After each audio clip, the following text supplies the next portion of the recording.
Welcome to our channel.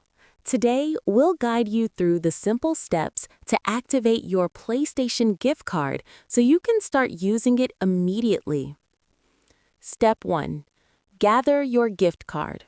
Locate your PlayStation gift card and make sure you have the 12-digit redemption code ready. For physical cards, this code is usually on the back under a scratch-off panel. For e-gift cards, the code will be in the email you received. Step 2. Log into your PlayStation account. On your PlayStation console or via the PlayStation app, sign into your PlayStation Network PSN account. If you don't have an account yet, you'll need to create one to redeem your gift card. Step 3. Redeem your gift card.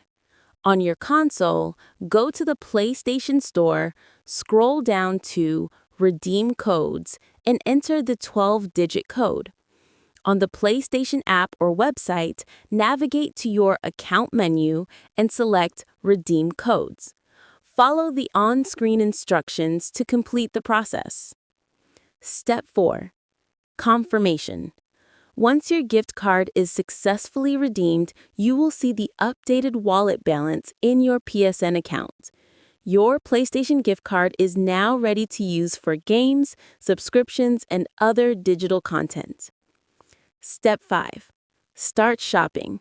You can now use your PlayStation wallet balance at checkout. Simply select your PSN balance as the payment method when purchasing games, add-ons, or subscriptions. Don't forget to subscribe to our channel and give this video a thumbs up for more helpful tips.